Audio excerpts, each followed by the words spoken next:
What's up, YouTube? As some of you, maybe even all of you, have seen from the title, I almost doubled my previous score. And how did I do that? Well, you'll see. I changed my rotation a bit, and I also changed my team too, pretty much, and moved around a few artifacts.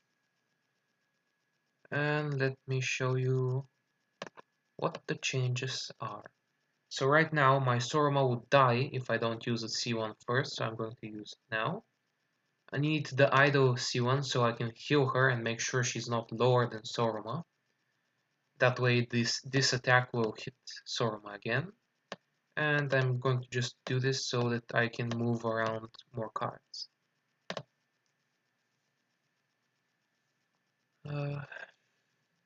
There are cases where your Soroma has more than enough health, like right now. Then you can withhold that C1 and just combine it to a C3 and use the C1 on the next turn. But basically you just need only one C1 for Soroma on this turn, so you can take another counter attack. And since we only need 2 attacks to proc it, I'm just going to use Cat C3, but you have to use it after the C1, because you want Soroma to have the buff on her C3 from Commander Sarah. I merge the rest, and I guess here, so I can lower the damage. And you might be thinking, but then you won't get the Cat C3 buff damage to opponent on your next team. Well, you're kind of right and also kind of wrong, because you only need the Cat buff for one turn on the other team. The next one isn't really that important. And you might be wondering, well, that still doesn't clear things up, like it's still only going to be for this turn. Well, thanks to Idol's SSEE, she can extend all the buffs. Like the defense break will go on to next stage, the attack down, which won't really matter because he will be stunned for 2 turns, and this will also be extended. If it doesn't get extended, then you just have to reset the run. You will notice right here it became 2-2, which means that there was an extension for sure. So it's a good run. And our team will do around 44 million, I believe, as total. 42. So this is kind of a bad run. I'm probably not going to break my PB, but I'm just doing this to show you how exactly the rotation is. So here you want to get the crit damage buff first and the defense buff. You use Hot's C2s to get the skill damage. Then you attack with Queen on and white, and in the end with him, so that you can heal up from the damage from him. Sadly, we didn't crit, which is a shame, because I have a decent amount of crit and it's light against dark. Queen on aim, 1.5 million, pretty decent. And now, since we want Hot to die, we first use her at C2, and we hope she dies. If she doesn't, it's a bit more annoying, but if she does, we get a bit more extra damage. And why do I place this over here? Because this C2 removes the buffs, so we want to shield break after it is used. Like there's a 77% chance that it does the defense break, so it's not certain, but we aren't really missing that much when it's just Queen on aim. Sadly, Hots is not going to die, which is going to be annoying, but it's not fatal. It still kind of works. It only won't work if Heavenly Warlord Dark gets crit damaged, which would mean he dies, because you want to get the C1 for sure. Then you heal up, and then you attack with your normal attack, and then a C1 from Queen on aim. So hopefully Heavenly Warlord Dark doesn't die. Nice. We do a lot of damage.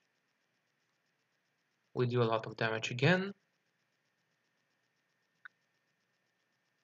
And the next turn we just do 2 C1s, which gives us almost guaranteed shield break for next turn. which will be our next team as well. As you can see, I'm running a tank no-name build, so I can use the C1s after the C3, which also lets me chip off a bit of the shield. Not really that much, but still helps. So we got a shield break. Now we want to trigger his state this turn. So we're going to do 2 Poo C1s, which makes 4 attacks. Heavenly Warlord, which is 2 attacks after the counter attack, and 1 from BMB, I mean.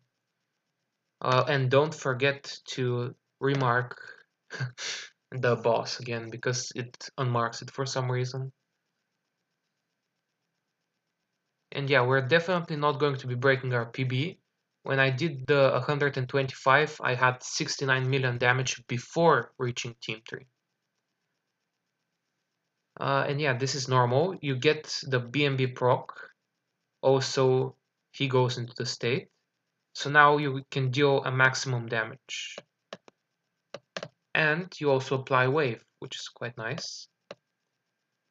You want to put the C3 before, like before it was over here, but now if I do that, she will proc. You don't want Crusader Mira to proc before the C3 turn.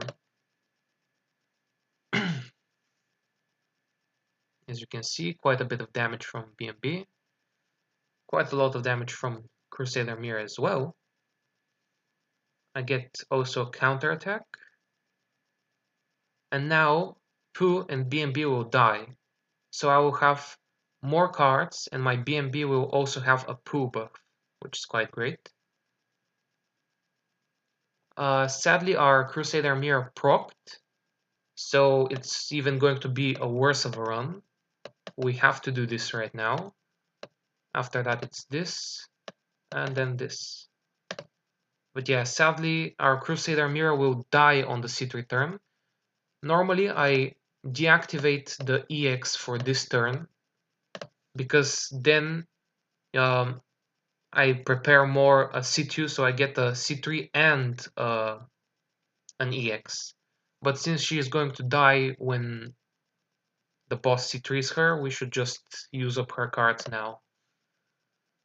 We also know that Heavenly Warlord is going to die, so we want to attack with him before he dies. And now the question is, do we want to wave or do we want to do a C2? The C2 does 130 and 115, and the C3 does 260 and 150, so it's a lot better. And normally I do a C2, but since we're just gonna die this turn, I'm going to do a C3. And I guess it's better to put it here. But yeah, now I'm going to die this turn. Normally you get at least 1 or 2 more turns. But since I don't have the immortality, Crusader Mira will die for sure. But as you can see, it's a lot more than the 69 million from my last strat. Even though we got a really bad run, we almost reached our personal best. So yeah, I hope this helps.